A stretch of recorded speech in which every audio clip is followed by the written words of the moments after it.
Okay, we are now moving to the third problem in drawing number 6.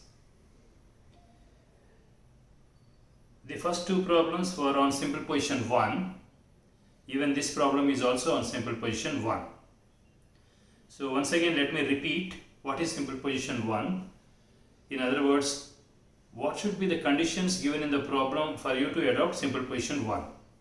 There are two conditions. One is, one of the edges of the lamina should be on HP, and the second is, the surface of the lamina should be inclined to HP.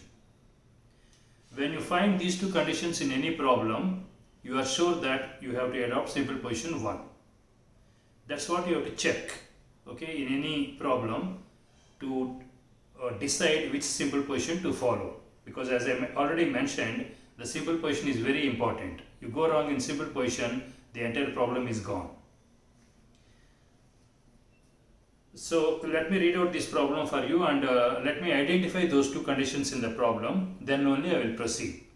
Of course, you can identify HP condition and VP condition very easily in any problem. Identifying the simple position only is a difficult task. Okay, that let me identify first after reading out the problem for you. The problem number is 2.3.3 in the CMRIT question bank, and 25 is the reference number from VTU question bank. It's like this. It's a pentagonal lamina, okay, of sides 25 mm. So the side of the pentagon is given, is having a side both on HP and VP. One of its sides is on HP and VP. So one of my conditions is already there. You need one of the edges to be on HP. So one edge is there on HP. Now the remaining condition is the surface should be inclined to HP. So if that condition is also there, then you are sure that you have to adopt simple position 1. Let us see, where is it given? The corner opposite to the side on which the lamina is resting is 15 mm above HP. So the surface inclined to HP is not directly given here, it is indirectly given. Okay, how is it indirectly given? You are given that one of the edges is on HP and VP. Okay, let us first start by taking one edge on HP first. Now what he says is the corner opposite to the side on which it is resting. Let me take a pentagon and show it to you. This is a pentagonal lamina. Okay, let us say this is the edge that is on HP. Okay, this edge. Now the condition what is given there is this. This is the corner opposite to this edge on which it is resting. This corner should be 15 mm above HP. If this edge is lying on HP or resting on HP, it is given that this corner is 15 mm above HP. That means this is the position. Okay. You will keep this edge on HP and you will rotate this plane to such an angle that this corner comes 15 mm above HP. I think you got it. Okay. In other words, you are indirectly given that this surface is inclined to HP. That is indirect way of giving it. Okay. Have you understood? Okay. So this is your simple position 1. You know that the entire surface should be on HP in simple position 1. And the right side edge should be taken perpendicular to VP. Okay, so I start with this position. Then when I go to second step, I will rotate it like this in such a way that this corner comes 15 mm above HP. Okay, so both the conditions that are required for you to adopt SP1 are there. One is that the side, one of its sides is on HP. The second condition is that the surface is inclined to HP at some angle. That angle I have to find. Okay, it's indirectly given. Draw the top and front views of the lamina. So decided, it is simple position 1. I can straight away start by drawing the top view first by taking the right side edge perpendicular to HP. That's it. That is what you have to do when you decide that it is simple position 1. What you should do? Start by drawing the lamina in the top view and take the right side edge perpendicular to XY. that is the edge which is going to lie on HP when you move to further steps. So you know how to draw a pentagon. You have practiced it in your drawing number 1. Okay. So I am starting with the right side edge perpendicular to XY. This is the side of the pentagon. With this as one of the edges, I know how to complete the pentagon. Okay.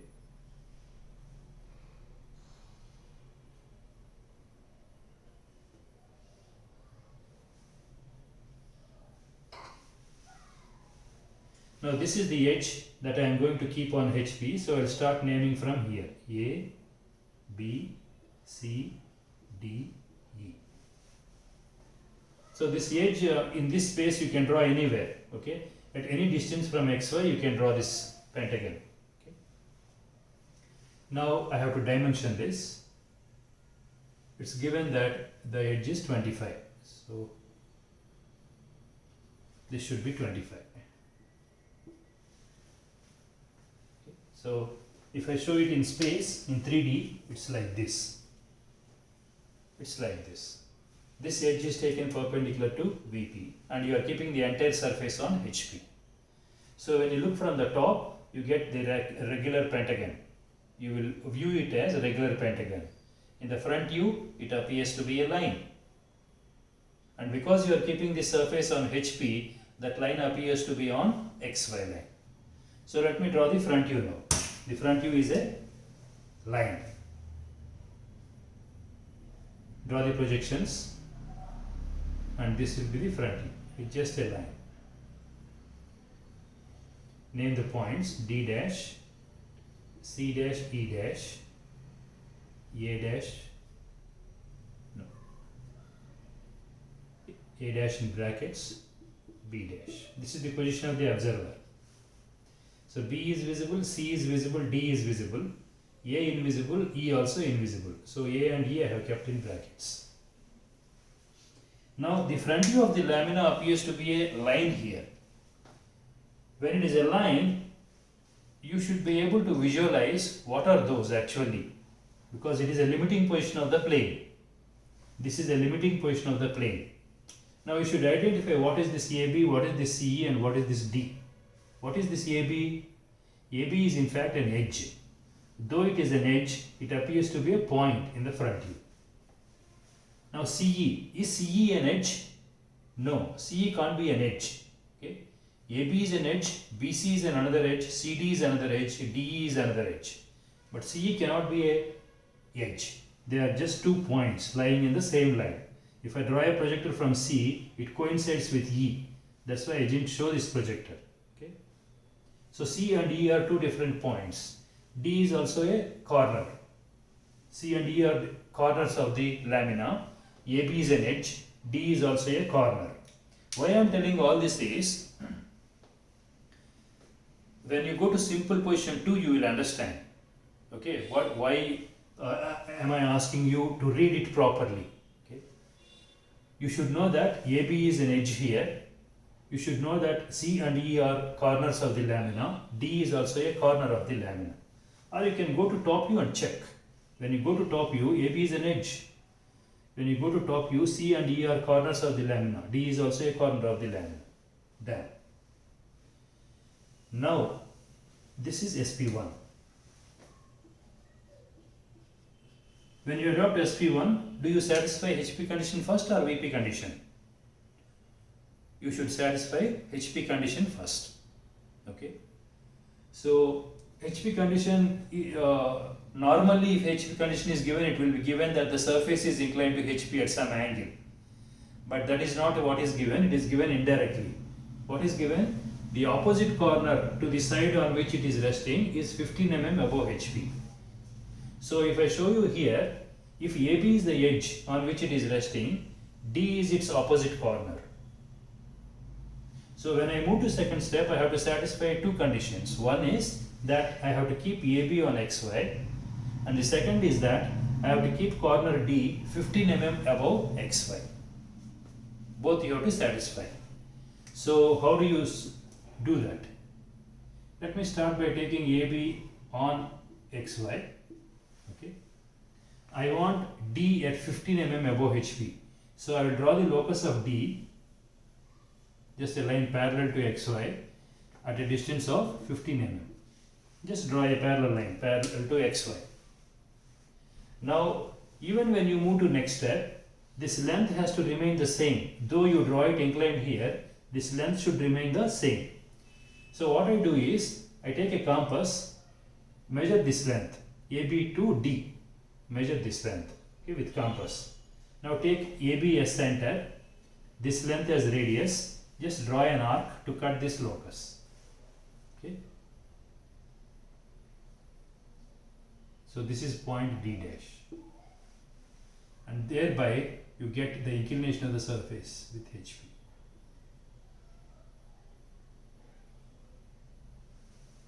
And that angle should come to, let me check and tell you what is that angle. It should come to 23 degrees when you measure this angle, 23 degrees. Since you are measuring it, you must state it somewhere. Theta is equal to 23 degrees. You are finding this angle, it's not given. You are given only this height. Okay. Remember that this length and this length are equal, no change in length. So what did you do? You started by taking this point on XY.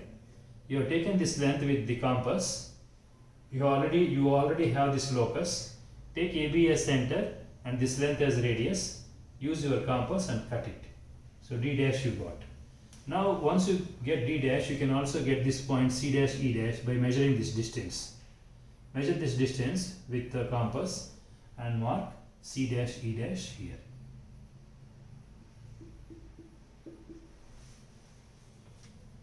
Okay. So the inclination of the surface is indirectly given here. You got it indirectly. The direct way of giving it is the surface is inclined to HP at 23 degrees. Okay, that's the direct way of giving. It is given in indirect way. Yes, now I got the front view. Let me project and get the top view. For that, you can draw the locus lines. This is the locus of A. Draw a locus. Draw a projector from A. Wherever they intersect, you get A. Similarly, this is the projector from B. Draw the locus of B. Wherever they intersect, you get B. Similarly, C and E. Locus of C, this is C. Locus of E, this is E. And then D.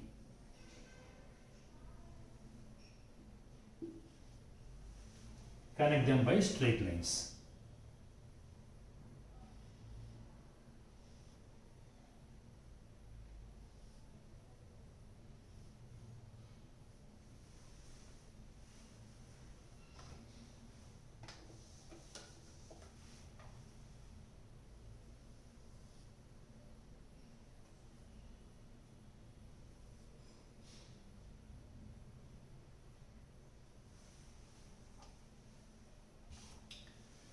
So if you look at this a polygon, this is no more a regular pentagon. Okay, there is only one edge in its true length, 25 mm length. Which edge is that? Only AB. Okay, all the edges, all the remaining edges are in their apparent length because the surface is made inclined to HP here. Okay, it's only one edge AB which is in its true length, as it is you have drawn it. Okay, whatever is the length of AB here, here also you have the same length. So this is how you satisfied the HP condition. Now you can move to the last condition, VP condition, which says this edge AB, if it is on HP, it should also be on VP. That is what is given. Having a side both on HP and VP. You already taken AB on HP, so the same edge should come on VP or as well. Okay. So what will you do for that? Here you have AB. AB is right now it is perpendicular to VP. Okay. I have to rotate this by 90 degrees like in the previous problem. Not only rotation, after rotation you should place AB on XY because it is given that that edge is also on VP. I I hope you understood that. Okay. So you need to rotate this by 90 degrees. Not only rotation, you should place AB on XY. So let me start by taking AB on XY. When you rotate it like this, B will go to right, A will come on the left. So let me take B here.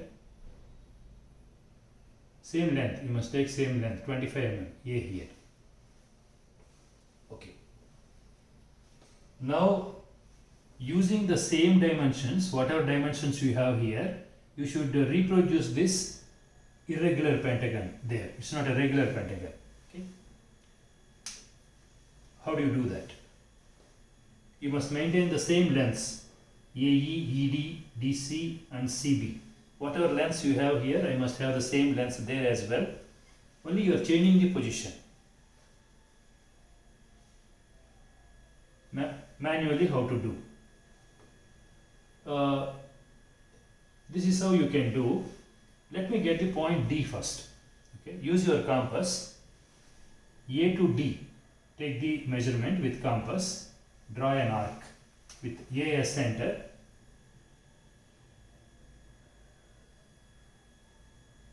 With A as center, AD as radius, draw an arc.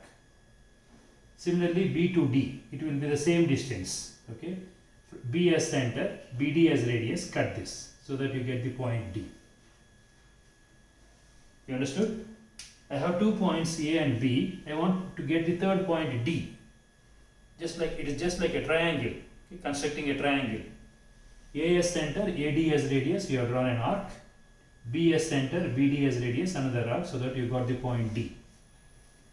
Now once you got the point D, there is no difficulty in getting the points C and E. What is the procedure? If I have the points A and D with me, I can get the third point E by drawing 2 arcs. Okay? So, A as center, AE as radius, you draw an arc here. D as center, DE as radius, you cut that arc so that you get the point E.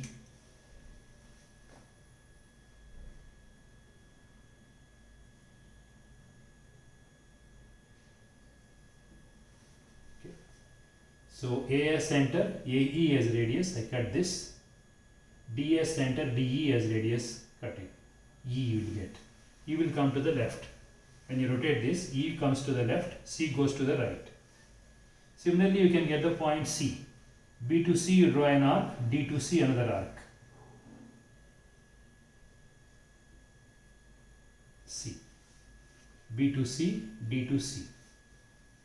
You are just making use of the compass every time. You are just measuring the distance here and you are transferring it there. Okay? That's how you manually do it. But when you are using the software, it is quite easy.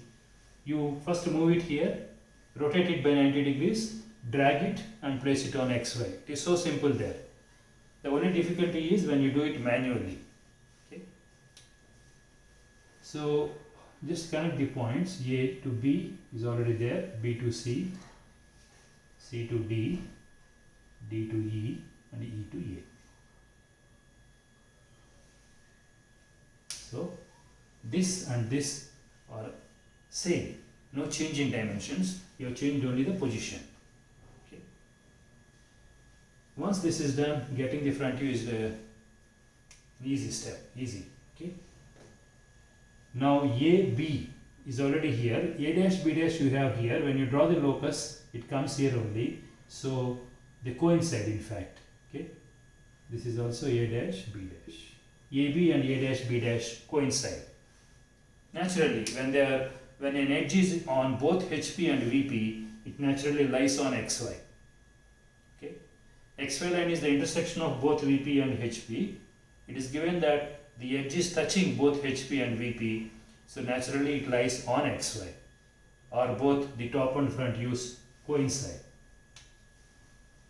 Now to get C and E, draw the locus from here. Projector from here, this will be E dash and this will be C dash and finally D dash. Draw its locus, draw the projector from D, this is D dash. Connect the points.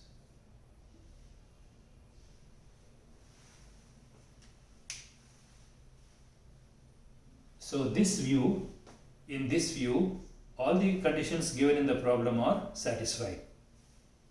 What are the three conditions? One condition is AB should be on HP and VP. It is done. The second condition is that the surface should be inclined at 23 degrees to HP. When the surface is inclined at 23 degrees to HP, this is how the lamina takes the shape. I have made sure that the shape is retained there. In other words, that condition is satisfied even here. The surface is inclined to HP at 23 degrees, is satisfied here. The third condition is AB is on VP as well. So all the three conditions are satisfied in the last step. And one more important thing here, like in the previous problem, even here the top view is rotated by 90 degrees. I have given a very important note in that problem. Whenever the top view is rotated by 90 degrees in the third step, what is that condition? If this is theta, phi will be 90 minus theta.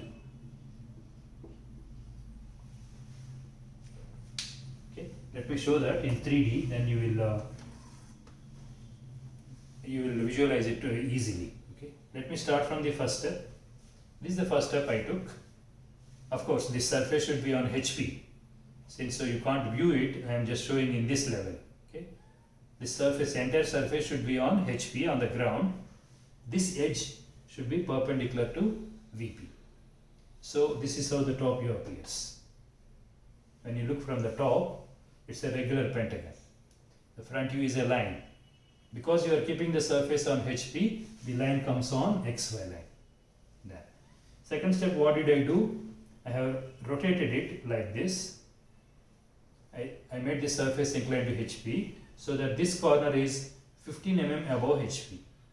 Okay, so this inclination I have to adjust in such a way that this corner raises by 15 mm from the ground. Okay, so I got the inclination. I got the inclination as 23 degrees. Now what is given? This edge should touch VP as well. Okay, so it should be in VP, in other words. It is now perpendicular to VP. So what you have to do? Rotate it by 90 degrees. So I will rotate it like this. And this should still make 23 degrees with HP. So the inclination with VP will be 90 minus 23. 90 minus 23. It's not asked, it's not required to be found, just for your information I am giving.